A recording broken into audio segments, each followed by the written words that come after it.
Sociedad Española de Periodoncia ha lanzado el proyecto Promosalud. ¿En qué consiste? Pues Promosalud es una iniciativa de la Sociedad Española de Periodoncia que está encaminada a detectar en las consultas dentales hipertensión arterial y diabetes mellitus, que los pacientes que acuden al dentista por cualquier motivo odontológico no saben que padecen estas dos enfermedades tan importantes. Es un proyecto, digamos, de cribado a nivel preventivo. El objetivo es prevenir enfermedades que no tienen por qué estar relacionadas con la salud bucodental. ¿Tiene el aval de otras sociedades científicas este proyecto?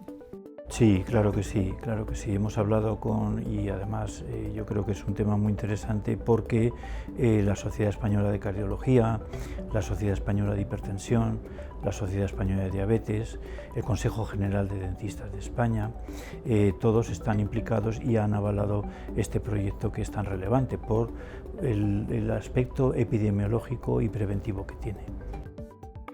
¿Por qué surge un proyecto de estas características?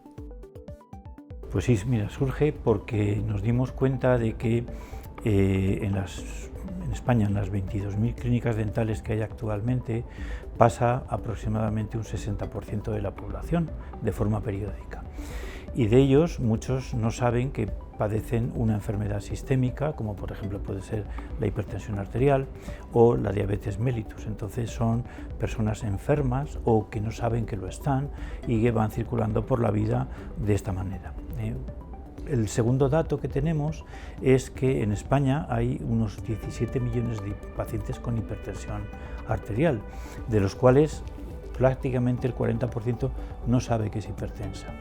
Y en la diabetes mellitus pasa lo mismo, hay más de 5 millones de diabéticos en España, de los cuales pues 2 millones y pico desconocen su estado metabólico. Entonces es una buena oportunidad, ya que vienen a la consulta dental a hacerse otros tratamientos o revisiones dentales, aprovechar para, con unas medidas muy sencillitas, tomarle la tensión, valorar si tienen riesgo de diabetes, etc.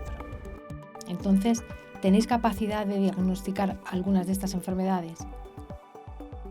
Una clínica dental no diagnostica, una clínica dental lo que hace es cribar. Y si los resultados de ese cribado son positivos, entonces lo que tenemos es un sistema de informes para que el paciente se lo lleve a su médico de atención primaria, a su cardiólogo, a su endocrino, para que él diagnostique. Nosotros no diagnosticamos, es su función. ¿Cuánto tiempo lleva en marcha el proyecto?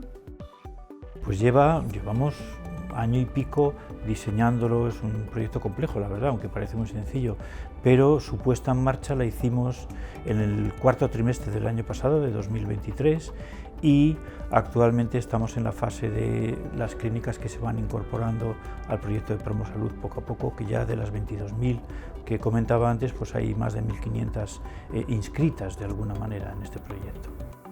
¿Es pronto entonces para sacar las primeras conclusiones?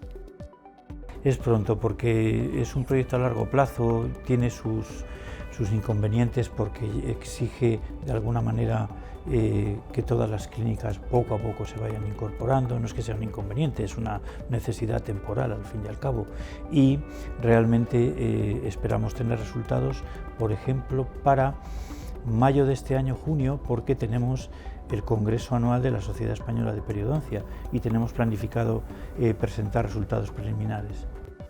¿Qué tiene que hacer una clínica para sumarse a este proyecto? Pues sí, una clínica lo que tiene que hacer es inscribirse a través de una web que es promosalud.es, ¿de acuerdo? Hay unos datos muy sencillos y con esto se le da un usuario y una contraseña única para la consulta, y a partir de ahí en la web hay una especie de aplicación que se puede utilizar tanto en ordenador como en tableta, como en móvil, y lo que hace es empezar a inscribir a pacientes y registrar los datos que, si queréis, os los comentamos ahora, que son muy sencillos. ¿Qué beneficios obtiene una clínica que se adhiere al programa? Sí, económicamente gana muy poco, porque la verdad es que tomar la tensión y rellenar un test lleva su tiempo, pero es poquito, la verdad. Y lo que gana la clínica es que primero sus pacientes están mucho mejor controlados.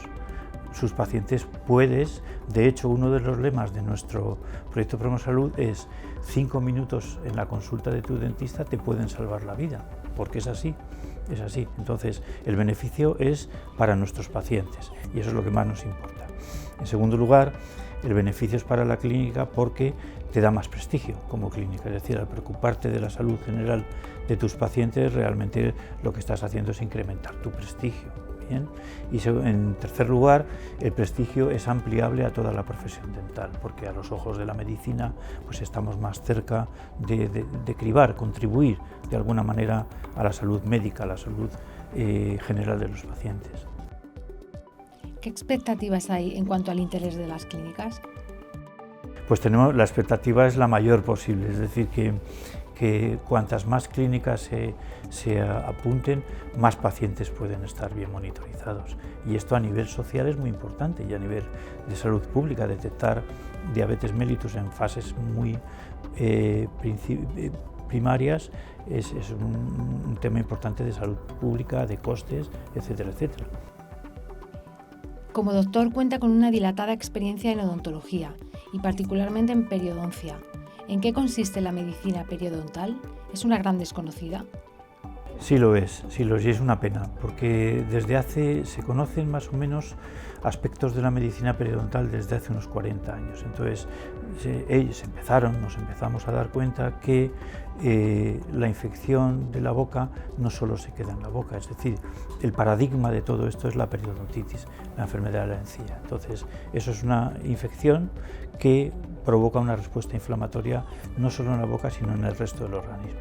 Y esa respuesta inflamatoria puede influir, por ejemplo, en la aparición o empeoramiento de la diabetes, en el riesgo, entre comillas, de padecer más infartos o ictus, es decir, no es que vayas a tener un ictus o un infarto por tener una periodontitis, pero sí parece ser un factor de riesgo añadido a los ya conocidos como tabaco, estrés, colesterol, etcétera, etcétera. Es decir, se han ido sumando enfermedades.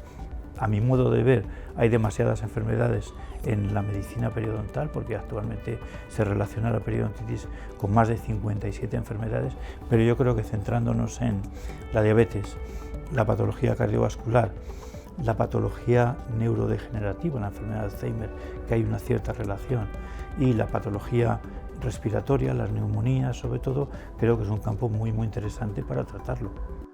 ¿Cómo han evolucionado los tratamientos periodontales en las últimas décadas? Ha cambiado muchísimo, porque durante muchísimos años, tengan en cuenta que la periodoncia es una especialidad joven, es desde los 1940 en adelante, más o menos, y antes lo que se hacía es limpiar los dientes, y única y exclusivamente.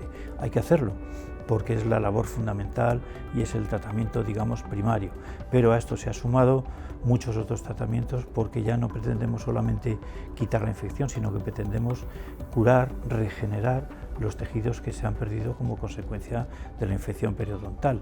La periodoncia regenerativa ha avanzado una barbaridad, la estética ha avanzado muchísimo, la implantología, todo, es tremendo. ¿Podría hablarnos de alguno de estos tratamientos que están ayudando a la regeneración? Lo que se trabaja muchísimo es en la regeneración del hueso perdido por la enfermedad periodontal. Quiere decir que si no tienes hueso no te pueden colocar, por ejemplo, implantes, porque al fin y al cabo es un requisito, es sine qua non lo que hay que hacer. Entonces, hoy en día no solo se regenera a nivel horizontal el hueso, es decir, como si al quitar el diente quedara un alveolo, un agujero y se puede rellenar, sino que encima se puede hacer crecer verticalmente el hueso para tener más volumen donde colocar implantes. Es un avance tremendo. ¿Cómo considera que es la salud dental de los españoles? Pues no es muy buena, la verdad, va mejorando, pero realmente no es muy buena. Yo, por ejemplo, estoy especializado en periodoncia y tenemos un estudio hecho en población trabajadora española y representa a más o menos 20 millones de personas en este país, entonces es un estudio relevante de alguna manera. Y fíjese, de todos los pacientes sobre los que se hizo el estudio, solo el 5% está sano periodontalmente. El 50% tiene gingivitis, que es una inflamación de la encía que es reversible, ¿bien? Y el 38% tienen periodontitis, es decir, ya tienen infección en la cual se ha perdido soporte de los dientes, bien encía, hueso o los dos a la vez. En mayores de 55 años, la periodontitis alcanza el 65% de la población, es decir, es una enfermedad enormemente prevalente. Afortunadamente, se puede curar, se puede estabilizar y cada día hay más personas en tratamiento para este tipo de enfermedades, pero la salud bucodental es mejorable. ¿Es un problema infradiagnosticado? ¿Hay una parte importante de esta población que no sabe que tiene esta patología? No lo sabe. Casi volvemos al tema de la hipertensión arterial o la diabetes. Lo padecen pero no lo saben. ¿Por qué? Porque la periodontitis es una enfermedad que da muy poca sintomatología o muy pocos signos clínicos hasta que de pronto empieza a manifestarse porque un diente se empieza a mover, porque un diente molesta, tiene sensibilidad al frío. Y hay un tema que me gustaría dejar muy claro, que es el sangrado de la encía. El ojo sano no sangra, la encía sana no sangra. Entonces la gente dice, me sangra la encía, pero me parece normal porque solo es al cepillarme los dientes, cuando duermo la almohada queda manchada de sangre, al comer una manzana. La encía sana no sangra, luego algo está pasando y hay que ir a un dentista a que te vea y que te valore si tienes, por ejemplo, una gingivitis en un estado muy leve, y eso se combate facilísimamente. Incluso con una buena técnica de cepillado se puede revertir, pero es importante esto. Son lo que se llaman, los signos de alarma de la enfermedad periodontal. ¿Nos falta educación a los españoles en salud bucodental?